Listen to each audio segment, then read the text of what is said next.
Hello student, welcome back to my channel Samrat academy. Student, जितने बच्चे class 10th में हैं और इंग्लिश का पेपर जितने बच्चे 7 मार्च को देने वाले उनके लिए वीडियो सबसे ज्यादा इंपॉर्टेंट है। मेरे प्यार, जो आज मैं आप लोगों को इंग्लिश का एक ऐसा वायरल पेपर बताने वाला हूं जो कि 100% आपके एग्जाम में बनेंगे 7 मार्च को। कोड आप नोट कर लो, 817 एच कोड है मेरे प्यार बच्चों। पूरा का पूरा सोल्यूशन बताने वाला हूं और सबसे अच्छी बात यह है कि इसका पूरा का पूरा सोल्यूशन मैंने बोर्ड एग्जाम की कॉपी पे लिख के लेके आया है, ताकि आपको ये मालूम चल जाए कि इंग्लिश की कॉपी कैसे लिखते भी हैं और ये पेपर भी आप लोगों का तैयार हो जाएगा। आप लोगों को एडमिट कार्ड लेके जाना है, रोल नंबर और नेम यहाँ पे सही से डाल लीजिएगा। और इस पेपर का जो पूरा का पूरा मार्क्स है, मैक्सिमम मार्क्स 70 नंबर का है, 70 नंबर का ये पेपर है। और इस पेपर को जो हल करने का टाइम है वो 3 आवर्स 15 मिनट्स दिया हुआ है। नीचे जब पढ़ोगे तो यहाँ पे नोट दिया गया है। नोट में पहला नोट बोला है कि the first 15 minutes are allotted only the reading the question paper. मतलब शुरू के 15 मिनट आपको दिए जाएंगे इस क्वेश्चन पेपर को रीडिंग करने के लिए। बाकी 3 आवर्स में इस क्वेश्चन पेपर को सॉल्व करना होगा।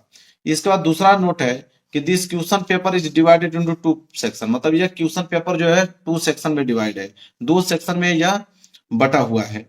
जिसमें से सबसे पहले आएगा सेक्शन ए। सेक्शन ए में contains multiple choice question. Candidate have to choose the correct option and fill the answer in OMR sheet. कह रहा है सेक्शन ए में मल्टीपल चॉइस क्वेश्चन रहेगा और कैंडिडेट को चूज करना होगा कि चारों ऑप्शन में से कौन सा ऑप्शन सही है और उनका आंसर आपको ओएमआर शीट पे देना होगा। ठीक है, समझ में आ गया आप लोगों को? चलिए आगे देखते हैं। इसके बाद है आप लोगों का चौथा। कह रहा है कि section B contains descriptive answer type question. मतलब सेक्शन बी में जो है डिस्क्रिप्टिव आंसर टाइप क्वेश्चन रहेंगे। ठीक है, कितने नंबर के लिए? 50 नंबर के लिए। इसके बाद पांचवा है कि ऑल क्वेश्चन आर कंपलसरी। मतलब सारे क्वेश्चन करना जो है वो क्या है? कंपलसरी है। इसके बाद है 6 कि मार्क्स आर इंडिकेट एजेंट्स क्वेश्चन। मतलब हर एक क्वेश्चन के आगे मार्क्स एजेंट किया रहेगा, बताया गया होगा कि वो प्रश्न 1 नंबर का है, कि 2 मार्क्स का है, कि 3 मार्क्स का है, कि 4 मार्क्स का है। ठीक है, हर एक प्रश्न के आगे लिखा हुआ मिलेगा। देखिए पेपर आप लोगों का यहां से स्टार्ट होगा।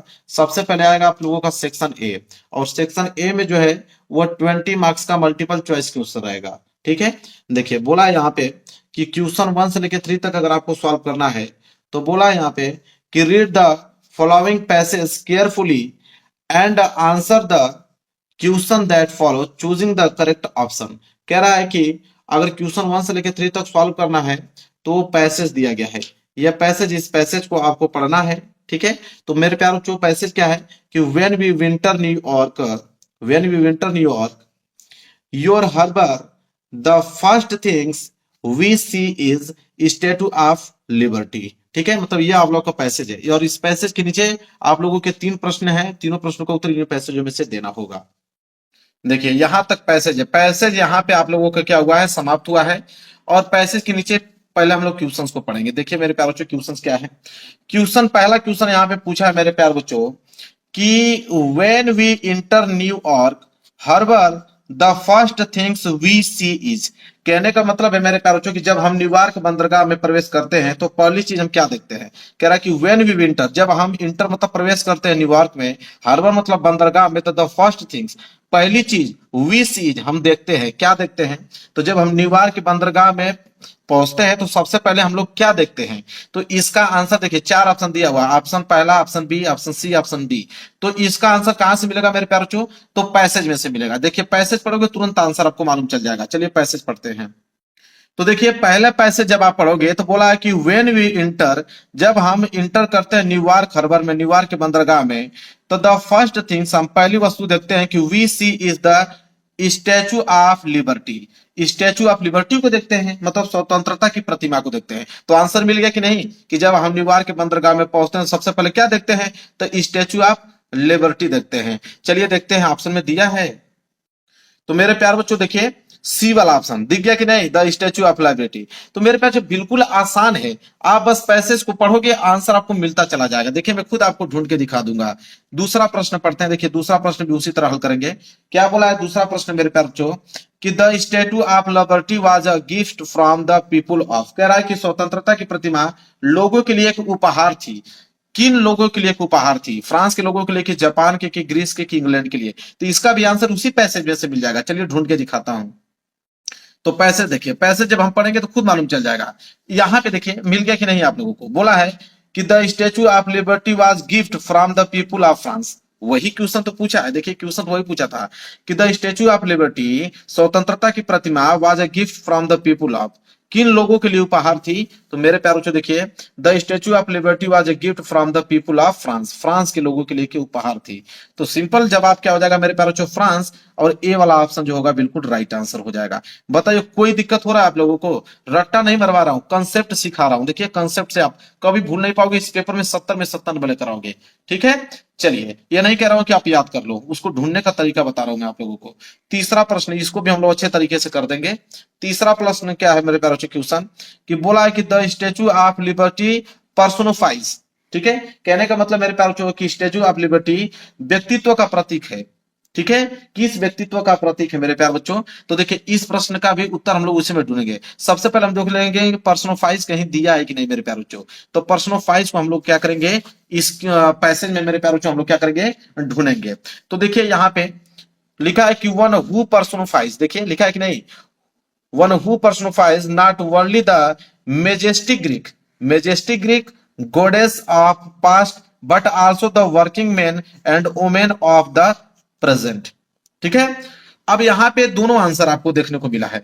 एक तो बोला है कि the Majestic Greek गोडेस of the past, ये भी दिया है, और उसी में working man women the parents, ये भी दिया है। दोनों दिया है, देखिए दोनों दिया है कि नहीं। एक तो दिया है कि the Majestic Greek गोडेस of the past, पहला वाला ऑप्शन, लेकिन बोला कि बट लेकिन आल्सो द वर्किंग है, हमेशा काम करता है working main and women of the present पे, मतलब वर्तमान समय के कामकाजी पुरुष और महिलाओं पे।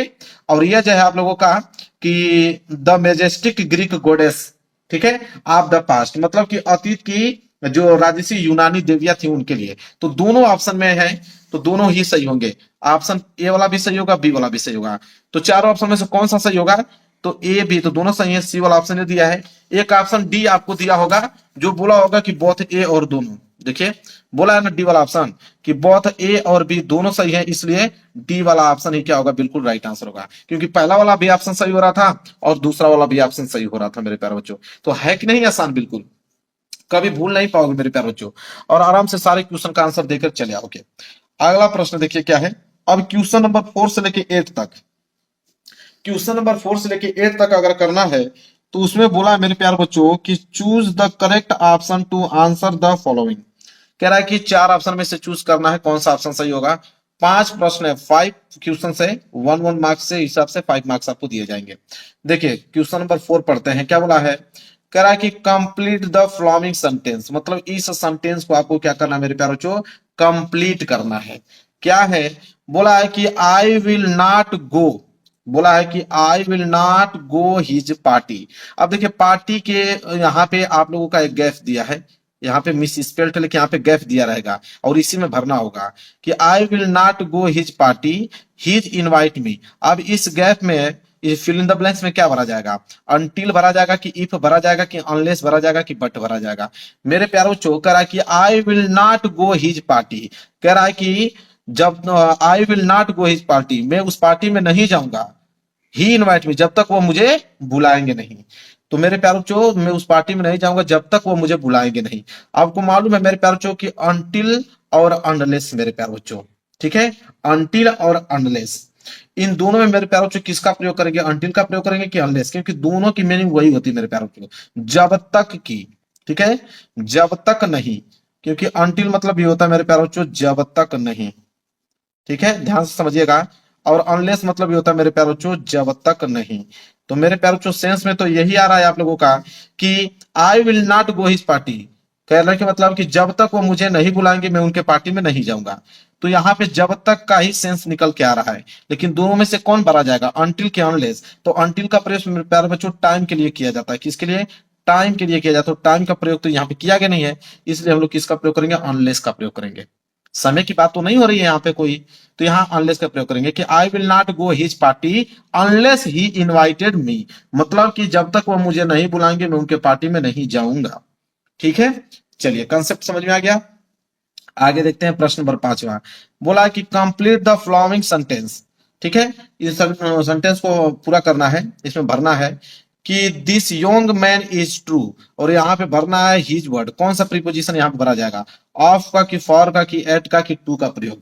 कह रहा है कि this Yong man is true, ठीक है, कह रहा है कि दिस योंग मैन मतलब यह, योंग मतलब क्या होता है युवक, ठीक है, यह युवक अपनी बात का पक्का है।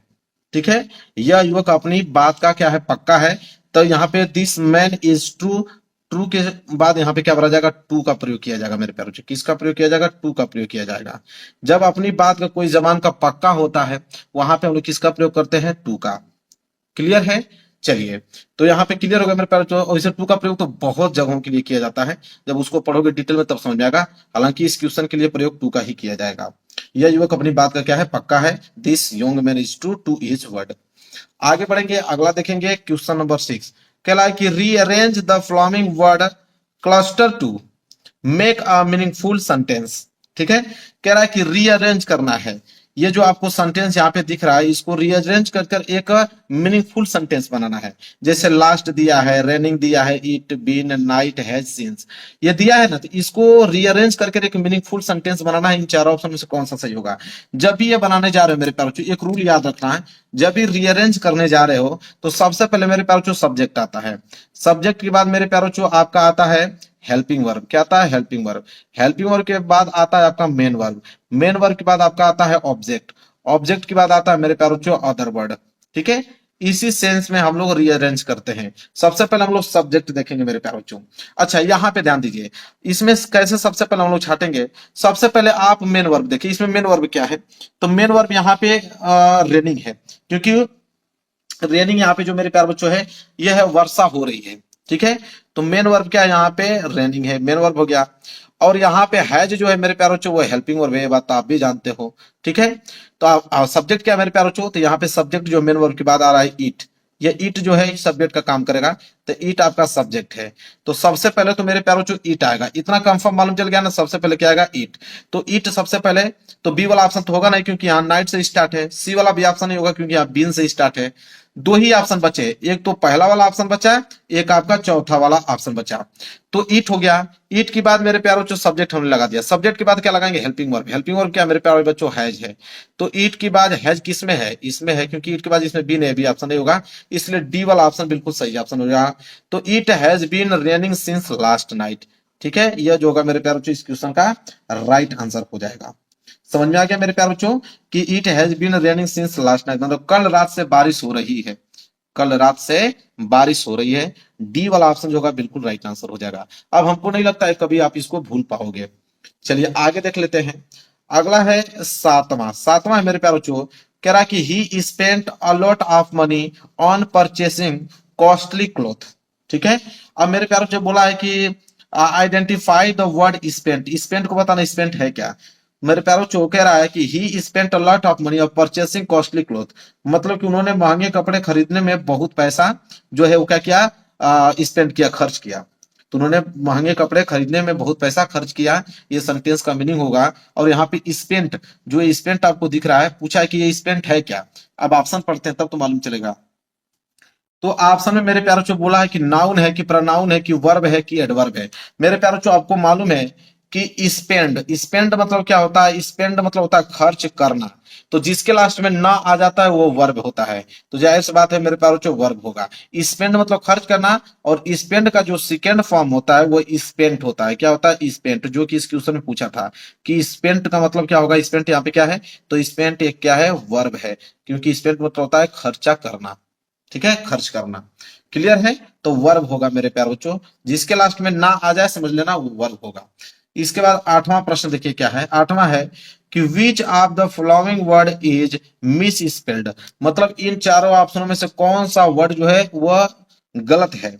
तो प्रेयर की स्पेलिंग बिल्कुल सही है मेरे प्यारे बच्चों। मिस्चिफ की स्पेलिंग, अटैच की स्पेलिंग भी सही है। ग्रामर की स्पेलिंग गलत है, क्योंकि यहाँ पे ई की जगह क्या होना चाहिए, ए होना चाहिए। ग्रामर की स्पेलिंग मेरे प्यारे बच्चों GRAMMAR होता है, यह होता है ग्रामर की स्पेलिंग। इसलिए मेरे प्यारे बच्चों यहाँ पे सी वाला ऑप्शन जो होगा बिल्कुल राइट आंसर होगा, क्योंकि यही वर्ड जो है वो मिस स्पेल्ड है। ठीक है, क्लियर है, समझ में आ रहा आप लोगों को। चलिए आगे बढ़ेंगे मेरे प्यारे बच्चों। अगला प्रश्न देखिए। अगला प्रश्न यहाँ पे है क्वेश्चन नंबर 9 to 10। तो क्वेश्चन नंबर 9 और 10 करना है, तो उसके लिए आपको दिया है कि read the passage given below and answer the question that follow. मतलब क्वेश्चन नंबर 9 और 10 करना है तो इस पैसेज को पढ़ना पड़ेगा। यहां से लेके यहां तक ये पैसेज दिया है, इस पैसेज को पढ़ना पड़ेगा और इन्हीं पैसेजों में से इन क्वेश्चन का आंसर देना पड़ेगा। तो पैसेज नहीं पढ़ा जाता मेरे प्यारों, तो डायरेक्ट क्वेश्चन पढ़ते हैं हम लोग। क्वेश्चन मेरे प्यारों को देखिए क्या है, क्वेश्चन नंबर 9।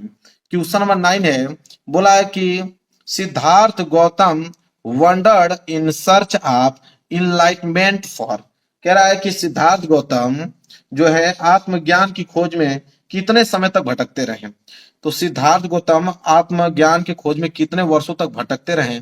यहाँ पे ऑप्शन दिया 4 ईयर्स, 7 ईयर्स, 5 ईयर्स, 3 ईयर्स। इसका आंसर इसी में से मिलेगा आप लोगों को। देखिए बोला है कि he wander for 7 years and finally sat down under a peepal tree. तो यहाँ पे कितने वर्षों के लिए, देखिए ही वंडर फॉर 7 ईयर्स, 7 वर्षों के लिए वो भटकते रहे और आखिरकार एक पीपल की वृक्ष के पास बैठकर वो तब तक वहीं पे अपना ज्ञान प्राप्त करने लगे।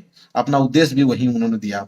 तो कितना, 7 वर्षों के लिए ना, तो 7 वर्ष मतलब कि 7 ईयर्स। बी वाला ऑप्शन जो होगा बिल्कुल राइट आंसर हो जाएगा। बताइए कोई भी दिक्कत हो रहा है? इतना आसान है इन क्वेश्चनों को करना, क्या ही बताया जाए। इसके बाद मेरे प्यार बच्चों यहाँ पे 10वां प्रश्न बोला है कि Siddhartha Gautam got enlightenment sitting under. मतलब सिद्धार्थ गौतम जो है मेरे प्यार बच्चों यहीं पर बैठकर ज्ञान की प्राप्ति किया। मतलब कहां पर बैठकर, बनाना ट्री पे कि मैंगो ट्री पे कि पीपुल ट्री पे कि एंड ऑक ट्री पे। तो यहीं पे खुद पहले ही लाइन बोला है कि he wander 7 years and finally set down under a peepal tree. मतलब किस वृक्ष के, पीपल के पेड़ के नीचे वो पे क्या किए, बैठ गए वो। तो पीपुल ट्री मतलब यहाँ पे पीपल ट्री, ठीक है, पीपल का वृक्ष था। तो यहाँ पे सी वाला ऑप्शन जो होगा बिल्कुल राइट आंसर हो जाएगा। बताइए कोई दिक्कत है? सब बस थोड़ा सा दिमाग लगाना है, आंसर आपके पास होगा मेरे प्यारे बच्चों। थोड़ा सा बस आप माइंड लगाओगे ना, आंसर बिल्कुल आपके सामने होगा। चलिए मेरे प्यारे बच्चों आगे बढ़ते हैं। अगला प्रश्न देखिए, अगला प्रश्न है क्वेश्चन 11 से लेकर 13 तक, ठीक है। तो क्या बोला है कि based on your understanding of the prose lesson choose the correct option to answer the following question. 3 question है, तीनों क्वेश्चन का आंसर देने के लिए आपको एक प्रोज लेसन का चैप्टर का वहां पे क्वेश्चन पूछा जाएगा। जितने लोग प्रोज लेसन पढ़े रहेंगे वही उसका जवाब दे पाओगे। तो चलिए जितने लोगों ने प्रोज लेसन पढ़े होंगे वही उसका जवाब दे पाओगे मेरे प्यारे बच्चों। जैसे 11 क्वेश्चन देखिए क्या बोला है, बोला है कि विच quality of Lencho impressed of post master most. मतलब लेंचो की किस गुण ने पोस्ट मास्टर को सबसे अधिक प्रभावित किया। कौन सा उसका ऐसा गुण था कि जो पोस्ट मास्टर को अधिक प्रभावित किया, ठीक है। तो मेरे प्यारे बच्चों क्या है कि हिज फुलिशनेस, उसकी मूर्खता, कि his great faith in God, ईश्वर में उनकी गहरी आस्था, कि हिज सिंप्लिसिटी, उनकी उसकी सादगी, ठीक है, कि नन ऑफ इनमें से कोई नहीं। तो मेरे प्यार बच्चों कौन सा ऐसा गुण था लेंचो का कि जो पोस्ट मास्टर को मेरे प्यार बच्चों सबसे अधिक प्रभावित किया, वो था मेरे प्यार बच्चों his great faith in God. मतलब ईश्वर में उनकी गहरी आस्था ही देखकर जो पोस्ट मास्टर था वो प्रभावित हो उठा। तो बी वाला ऑप्शन जो होगा मेरे प्यारे बच्चों बिल्कुल राइट आंसर हो जाएगा।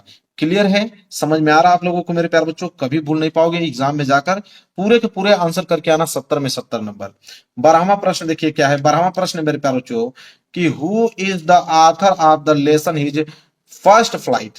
मतलब मेरे प्यारे बच्चों कि उनकी, देखिए हिज फर्स्ट फ्लाइट मतलब उनकी पहली उड़ान। तो उनकी पहली उड़ान पाठ के लेखक का नाम बताइए। तो इसमें कंसेप्ट थोड़ी है, याद होना चाहिए आपको, चैप्टर का नाम याद होना चाहिए, चैप्टर के लेखकों का नाम याद होना चाहिए। तो हिज फर्स्ट फ्लाइट, उनकी पहली उड़ान लेसन के ऑथर कौन थे, लेखक का नाम बताइए कौन थे मेरे प्यारे बच्चों। तो इसका राइट आंसर हो जाएगा मेरे प्यारे बच्चों बी वाला, lime of Flaherty. Lime of Flaherty मेरे प्यारे बच्चों बी वाला ऑप्शन जो होगा बिल्कुल राइट आंसर हो जाएगा। तो लेखक का नाम याद होना चाहिए आप लोगों को, ठीक है, हर एक चैप्टर का। आगे बात करेंगे, अगला प्रश्न देखिए, प्रश्न नंबर 13 क्या है। प्रश्न नंबर 13 है कि who had invited Rajveer to visit his home in Upper Assam. मतलब राजवीर को ऊपरी असम स्थित अपने घर आने की निमंत्रण किसने दिया था, ठीक है। तो किसने दिया था मेरे प्यार बच्चों, राजवीर। कह रहा कि who had invite Rajveer, Rajveer को कौन इनवाइट किया, विजिट हिज होम अपर असम, अपर असम पे स्थित अपने घर आने के लिए कौन राजवीर को आमंत्रित किया, ठीक है। तो इसका राइट आंसर होगा प्रांजल। कितने लोगों ने चैप्टर पढ़ेंगे तभी तो उसका आंसर दे पाओगे। तो प्रांजल थे वो, बी वाला ऑप्शन जो है बिल्कुल राइट आंसर हो जाएगा। क्लियर है। आगे देखिए अगला प्रश्न बोला है कि क्वेश्चन नंबर 14 से लेकर 15 तक बोला है कि read the following extract and answer the question that follow. मतलब क्वेश्चन 14 और 15 का आंसर आपको देना है तो इस स्ट्रेक्ट को पढ़कर देना होगा। यहाँ पे स्ट्रेक्ट दिया हुआ है मेरे प्यारे बच्चों कि the fog comes on little cat feet it sit looking over harbour and city on silent haunches and then moves. ठीक है, अब इनको पढ़ लिया आपने, अब इसके नीचे प्रश्न दिए गए हैं और उनका उत्तर आपको देना होगा। क्वेश्चन नंबर 14 और 15 यहाँ पे दिख रहा है। चलिए देखते हैं। तो चलिए क्वेश्चन नंबर 14 देखते हैं मेरे प्यारे बच्चों। देखिए क्वेश्चन नंबर 14 क्या पूछा है।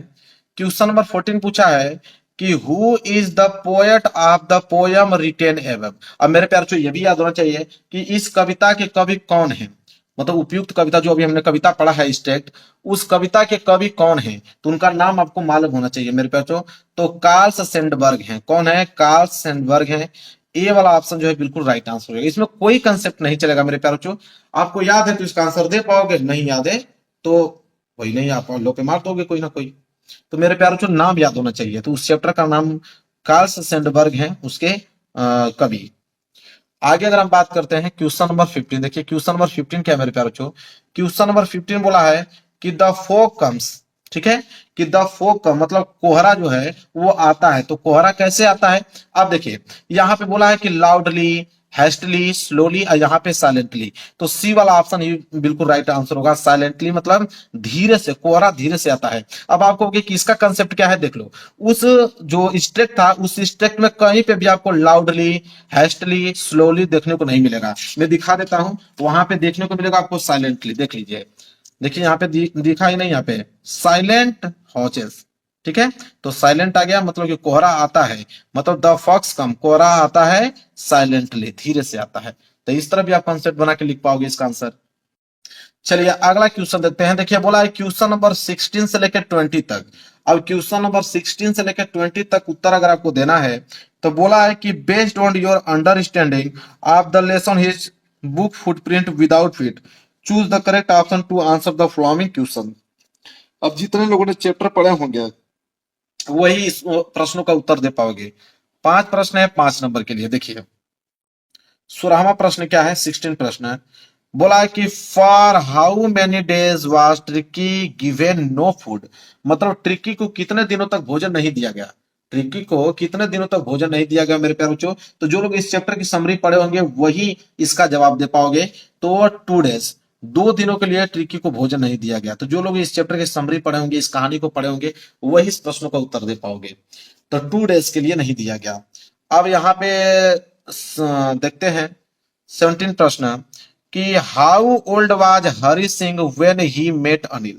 कह रहा है कि हरि सिंह कितने वर्ष का था जब अनिल से मिला। हरि सिंह की मुलाकात अनिल से कब हुई, कितने वर्षों का था तो मुलाकात हुआ। तो मेरे प्यारे बच्चों यहाँ पे जवाब होगा 15 ईयर्स। कितने वर्षों का था वह? 15 ईयर्स। क्लियर है, समझ में आ रहा है ना आप लोगों को। चलिए भूलिएगा मत मेरे प्यारे बच्चों, क्योंकि 70 में 70 नंबर सारे बच्चों का चाहिए। आगे देखते हैं क्वेश्चन नंबर 18 क्या है।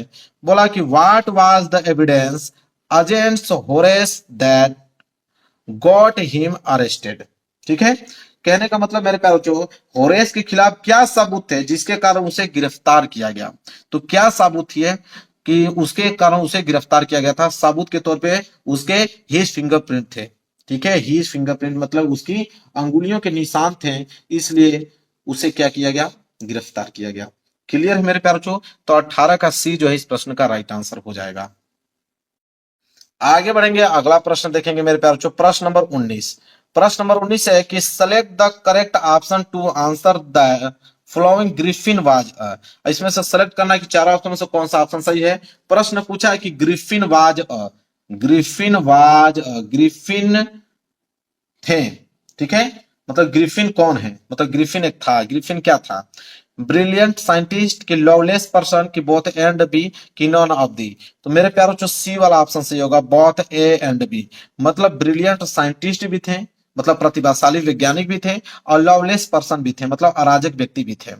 तो एक चीज और ट्रिक बताता हूं कि कभी भी ऑप्शन में अगर बोथ ए एंड बी दे दे तो आंख बंद करके ए और बी पे ही मार दीजिएगा, क्योंकि 98% केस में बोथ ए और बी दोनों सही होता है। अगर आंसर मालूम है तो कर दीजिएगा, नहीं मालूम है आप लोगों का आंसर तो बोथ ए एंड बी अगर ऑप्शन में कहीं दिख रहा है तो उस पर आप क्लिक कर देना। 98% केस में सही होता है।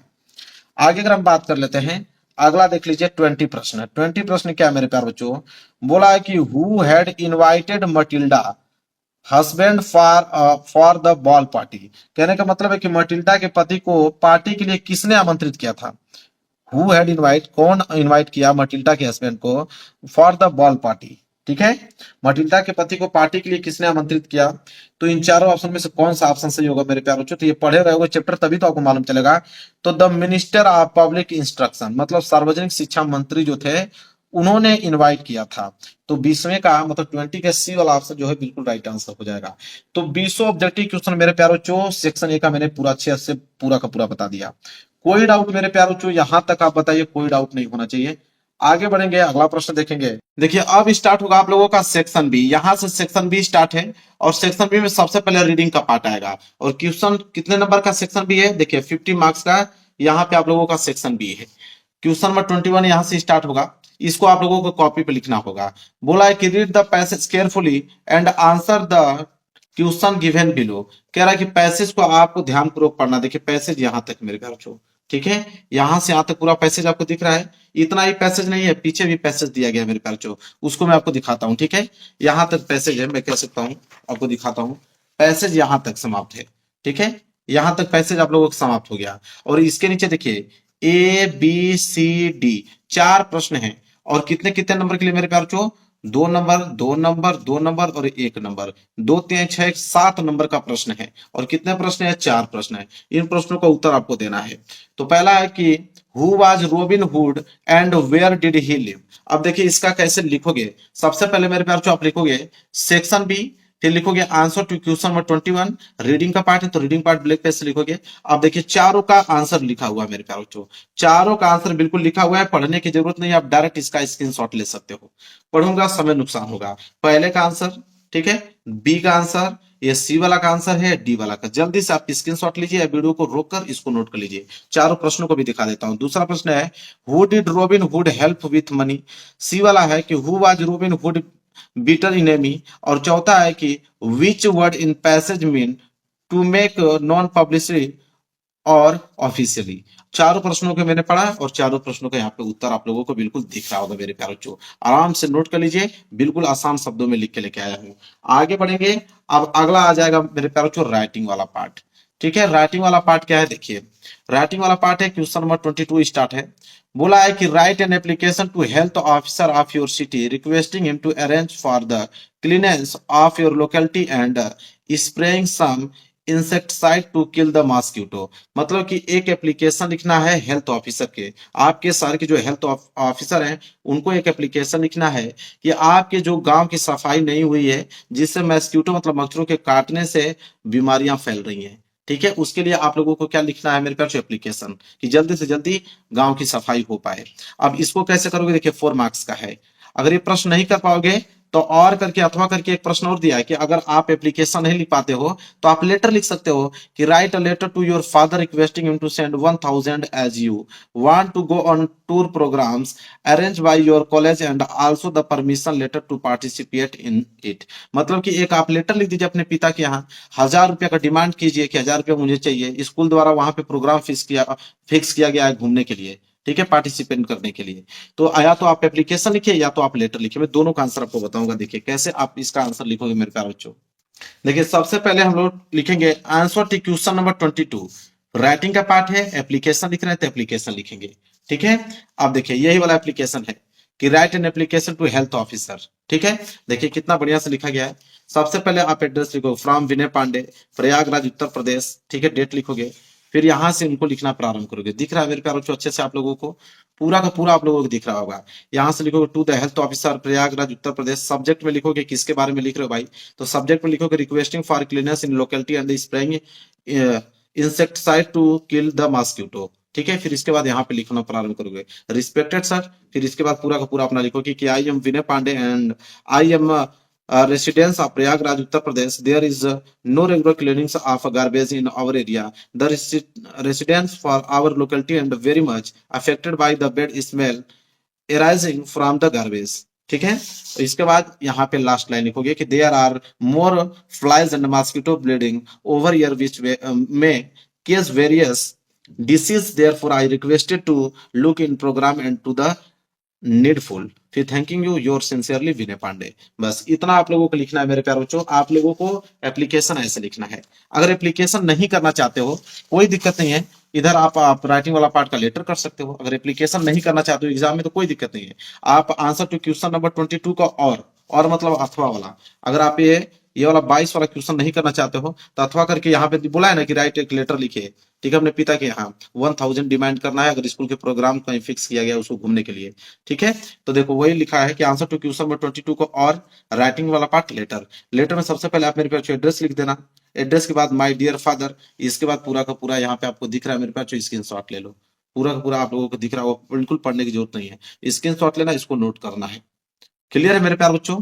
यहाँ तक अभी समाप्त नहीं हुआ है। इसके नीचे फिर क्या लिखोगे मेरे प्यारे बच्चों, इधर इसके बाद लिखना looking forward for your permission give my love to mother your loving sons Vaibhav. Clear है? चलिए आगे बढ़ेंगे। अब अगला प्रश्न है क्वेश्चन नंबर 23। क्वेश्चन नंबर 23 देखिए, कह रहा है कि write an article of your college, ठीक है, magazine in about 80 to 100 word in telling the student the best way to spend their vacation your basis of point given below, ठीक है, 6 marks का है। और इसके नीचे यहाँ पे आपको पॉइंट दिया गया है, कह रहा है कि going on pleasure trip, going to meet your cousin, learning swimming, practising some art like painting और सम म्यूजिकल, ठीक है, इंस्ट्रूमेंट, ये सारी चीजें उसमें होना चाहिए अगर आप मेरे प्यारो बच्चों आर्टिकल लिख रहे हो तो, ठीक है। तो 23 का देखिए इसका आंसर कैसे आप लिखोगे, सबसे पहले लिखोगे answer to question number 23 write और आर्टिकल। देखिए आर्टिकल पूरा का पूरा दिख रहा है आप लोगों को, ठीक है, जल्दी से आप स्क्रीनशॉट ले लो, पूरी की पूरी लाइन आर्टिकल है। इतना ही नहीं, पीछे भी लिखा गया, मैं आपको दिखाता हूं, पहले इतना आपको ब्रेक करके अच्छे से आप नोट कर लीजिए, ऐसे ही आप लोगों को लिखना है। पेज भर जाए कोई दिक्कत नहीं है, पेज भर जाएगा तो आप पीछे लिख दीजिए, पेज अगर आपका भर गया तो कोई दिक्कत नहीं है, इधर आइए, ठीक है, दिख रहा है पूरा आप लोगों को, यहां तक है, यहां तक पहले आप स्क्रीनशॉट ले लीजिए, इसके नीचे भी मैं आप लोगों को दिखाता हूं कि यहां तक है, ठीक है। नोट कर लिया आपने आर्टिकल। अगर आप आर्टिकल नहीं लिखना चाहते हैं तो एक ऑप्शन और दिया है कि अगर आप आर्टिकल नहीं लिखना चाहते हैं तो बोला है कि write a paragraph in about 80 to 100 word in the importance of good manners in life on the basis of point given below. कह रहा है कि अगर आप आर्टिकल नहीं लिखना चाहते हैं तो पैराग्राफ लिख लीजिए, ठीक है। और यहाँ पे importance of good manner, a few example, their effect on our day to day life, ये सारी चीजें उसमें इंक्लूड होना चाहिए। तो देखिए इसका आंसर आप कैसे लिखोगे मेरे प्यारे बच्चों, देखिए इसका आंसर ऐसे लिखोगे आप, सबसे पहले लिखोगे आंसर टू क्वेश्चन नंबर 23 का और अथवा वाला, यहाँ पे लिखना पैराग्राफ, ठीक है, यहाँ लिखना आंसर, फिर लिखना यहाँ पे चालू करना अपना आंसर। यह पहला पेज आपको दिख रहा है, पूरा का पूरा पेज दिख रहा है, यहाँ से लेकर गुड से स्टार्ट है और कहाँ तक, मैनर तक, ठीक है, यहाँ तक है पूरा का पूरा, आप इसको पहले नोट कर लीजिए। क्लियर है? इसके बाद देखिए पूरा का पूरा एक ही पेज में है, पीछे नहीं है, बस इतना ही है, बस इतना ही आप लोगों को मेरे प्यारों से पैराग्राफ लिखना है, एक ही पेज में आ गया और आपको 6 मार्क्स यहाँ से आप लोगों को मिल जाएगा। जल्दी से आप इसको नोट कर लीजिए, बिल्कुल आसान शब्दों में लिख के लेकर आए हो मेरे प्यारों को। आगे बढ़ते हैं, अगला प्रश्न का उत्तर आप कैसे लिखोगे, देखिए अगला प्रश्न है क्वेश्चन नंबर 24। क्वेश्चन नंबर 24 क्या है, देखिए उसको देखते हैं।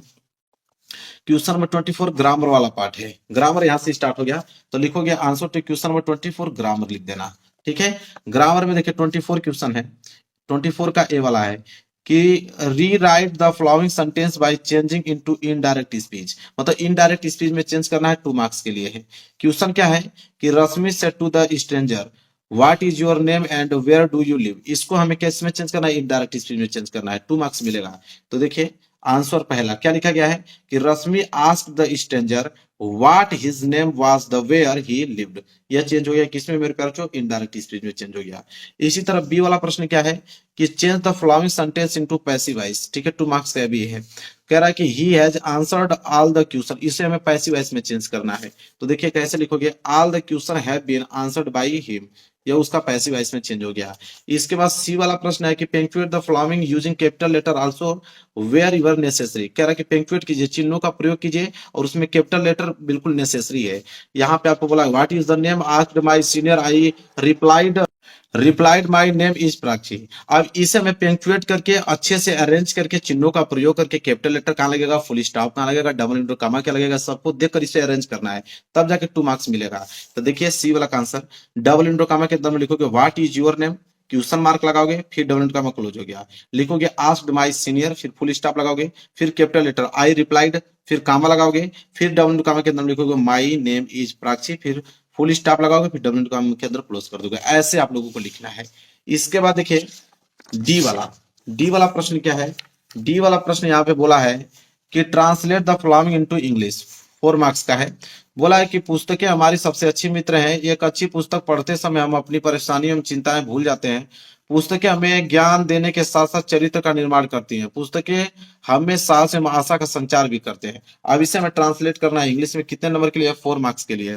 तो देखिए ट्रांसलेट बिल्कुल किया गया है। ट्रांसलेशन लिखिएगा कि books are our best friend.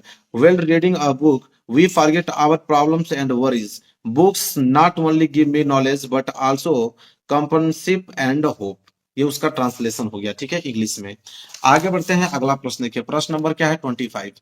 प्रश्न नंबर 25 है, वहां से लिटरेचर वाला पार्ट स्टार्ट हो गया। 25 पे कि answer the following question in about 30 to 40 word etch. मतलब कि ए वाला दिया है, बोला है कि why did Nelson Mandela thanks international leader. इसका जवाब दीजिए। अगर ये नहीं करना चाहते तो अथवा करके दिया है कि what did Kisa Gautami learn from flicking of light.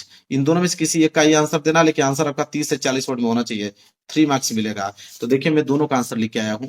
यहाँ पे आपको पूरा का पूरा दिख रहा है। लिखोगे answer to question number 25 literature. क्या लिखना है यहाँ पे? Answer A. एक आंसर मेरे प्यारों आप स्क्रीनशॉट ले लो। यहाँ से लेकर कहाँ तक है? लीडर्स तक है। पूरा का पूरा दिख रहा है मेरे प्यारों। बिल्कुल समय आप लोगों को गवाऊंगा नहीं पढ़ने के बाद। यानी कि पढ़ूं एक बार फिर आप नोट करोगे, तुरंत आप स्क्रीनशॉट लीजिए, नोट कर लीजिए। इसके बाद है, अगर ए वाला नहीं करना चाहते हो और अथवा वाला करना चाहते हो। अथवा वाला क्या है मेरे प्यारों कि what did Kisa Gautami learn from the flicking of light. इसका भी आंसर है। अगर ये नहीं करना, ये वाला आसान लग रहा है तो इसको याद कर लो। किस्सा Gautami saw a flicking light of city and realized that people lives are similar of this light which right and the excitement। देखिए यहां तक है मेरे प्यारों, यहां तक नोट कर लीजिए। क्लियर है? चलिए इसके बाद बी वाला प्रश्न है। 25 का बी वाला भी था। ये बी वाला, बी वाला की why was young seagull afraid of flying. अगर ये नहीं करना चाहते तो और करके अथवा करके एक और दिया है कि how did Natalia react when she came to know that Lomov had come with a proposal of marriage. तो दोनों में से किसी एक का ही उत्तर देना है, मैं दोनों को बताऊंगा। देखिए ये बी वाला का है, शुरू वाला, ये वाला बी वाला। Why was seagull why yo young seagull afraid of flying. इसका आंसर मेरे पास जो यहां से यहां तक है, ठीक है। यहां से स्टार्ट है, बस यहाँ तीन चार लाइन है, बस आप इसको नोट कर लीजिए। अगर अथवा वाला करना चाहते हो, ठीक है, और वाला अथवा करना चाहते हो तो देखिए यहाँ पे और डाल देना, तो इसके बाद उसका अथवा वाला है। मैं प्रश्न भी दिखा देता हूँ कि कौन वाला है। और वाला मतलब how did Natalia react when she came to know that Lomov had come with the proposal of marriage. इसका आंसर है मेरे प्यारे चाहिए वाला, ठीक है। यहां तक 3 लाइन्स का है, जल्दी से आप इसको नोट कर लीजिए। क्लियर है? चलिए अब आगे बढ़ेंगे। Question number 26।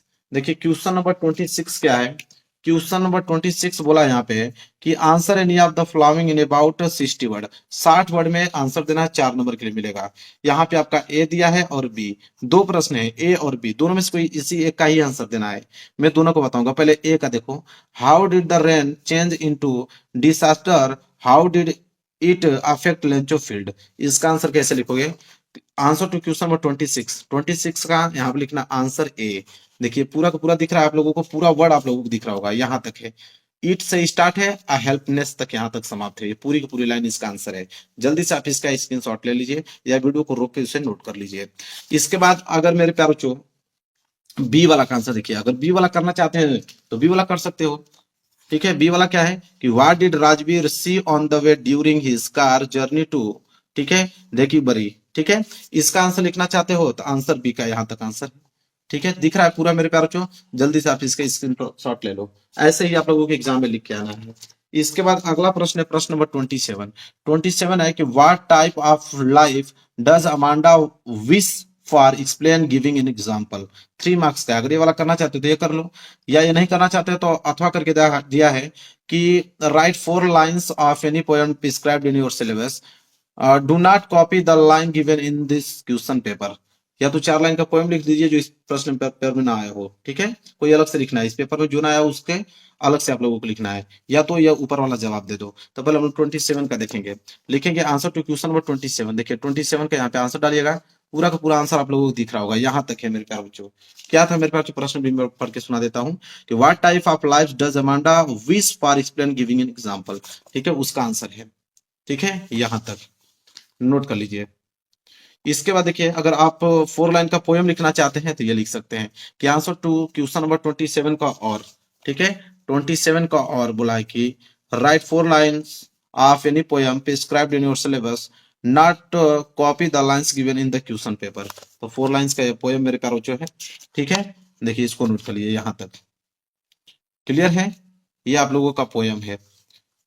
चलिए आगे बढ़ेंगे अगले प्रश्न की तरफ। अगला प्रश्न क्या है देखिए, अगला प्रश्न है क्वेश्चन नंबर 28। ठीक है, अगला प्रश्न दिख रहा है आपको पूरा, क्वेश्चन नंबर 28 क्या है, चलिए उसको देखते हैं। तो क्वेश्चन नंबर 28 है कि right the central idea of any the following poem in about 40 to 50 word. तो 40 to 50 वर्ड सेंट्रल आइडिया लिखना है 3 मार्क्स के लिए। यहाँ पे ए वाला है डस्ट ऑफ स्नो, बी वाला है द ट्रीज, सी वाला है कि the tale of Custard the Dragon. अब इन तीनों में से किसी एक का ही सेंट्रल आइडिया लिखना है, लेकिन मैं तीनों को बताऊंगा, जो आसान लगेगा उसको याद करके जाइएगा। तो आंसर टू क्वेश्चन नंबर 28 का सेंट्रल आइडिया, तो सेंट्रल आइडिया किसका है, ए वाला का, dust of snow. Dust of snow का सेंट्रल आइडिया आपको दिख रहा है, मैं पूरा दिखाता हूँ, देखिए इतना ही है, जहां तक आपको स्क्रीन में पूरा पूरा दिख रहा है, डस्ट ऑफ स्नो से स्टार्ट है और द पोएट तक यहाँ पे समाप्त है। ये आपका किसका हो गया, डस्ट ऑफ स्नो का सेंट्रल आइडिया हो गया। जल्दी से आप स्क्रीनशॉट इसका ले लीजिए। इसके बाद आइए इधर, इसके बाद है कि क्वेश्चन नंबर 28 का, उसी का सेंट्रल आइडिया द ट्रीज का, बी वाला।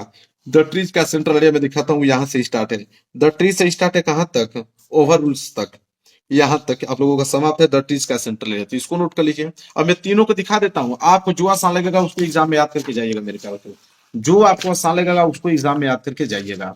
इसके बाद आता है सेंट्रल आइडिया तीसरे का, the tales of Custard the Dragon. इसका सेंट्रल आइडिया आपको दिखाता हूं मैं, ठीक है, इसका सेंट्रल आइडिया थोड़ा बड़ा है। पहले कहां तक दिख रहा है आप लोगों को, यहां तक दिख रहा है, ठीक है, जहां तक दिख रहा है वहां तक नोट कीजिए, यहां तक बेसिक्स ऑफ, ठीक है, यहां तक पहले आप नोट कर लिए। 2 लाइन और बचा हुआ है मेरे पास नीचे का, यहां तक पूरा का पूरा मैंने दिखा दिया। चलिए मैं एक बार फिर दिखाना चाहूंगा, देखिए शुरू से ऊपर से यहां तक, इसके बाद 2 लाइन नीचे हुआ है यहां पर, ठीक है, is Eunice and Capels in his own pay, यहां तक है। चलिए अगले प्रश्न की तरफ बढ़ेंगे। अगला प्रश्न है 29, ठीक है, अगला प्रश्न क्या है, 29 है। देखते हैं 29 प्रश्न क्या बोला है। 29 प्रश्न बोला है कि answer any of the following in about 30 to 40 word each. ठीक है, यहाँ पे ए और बी दो आंसर, 2 क्वेश्चन दिया गया, दोनों में से किसी एक क्वेश्चन का आंसर देना है, या तो ए वाला का दे दीजिए या तो बी वाला का। ए वाला और बी वाला दोनों का आंसर बताऊंगा, जो आसान लगेगा उसको याद करके जाइएगा। ए वाला है कि why did Hari Singh return to Anil. ठीक है, तो इसका आंसर लिखोगे यहाँ पे कि answer to question number 29 answer A. ठीक है, 3 लाइन्स का आंसर है, जल्दी से आप इसको नोट कर लीजिए। अगर आप बी वाला करना चाहते हो तो लिखोगे आंसर टू क्वेश्चन नंबर 29 का बी। ठीक है, बी वाला क्या है, बी वाला है कि why was Ausable confidence that Max would never return, यह है। इसका आंसर कैसे लिखोगे, देखिए इसका आंसर यहां से लेके यहां तक है, तो आप देख लो कि कौन सा आसान आपको लग रहा है। ऊपर वाला अगर आसान लग रहा है तो इसको करके आइएगा, बी वाला अगर आसान लग रहा है तो बी वाला करके आइएगा, कोई दिक्कत नहीं, नंबर आपको पूरे मिलेंगे, दोनों में से कोई एक ही आपको करना है। इसके बाद आगे आते हैं, ठीक है, इसके बाद आपको दिख रहा है पूरा, इसके बाद है 30 क्वेश्चन। तीसरा क्वेश्चन क्या है देखिए, तीसरा है कि answer any of the following in about 60 word. 60 word में इसका आंसर देना है, 4 मार्क्स के लिए है।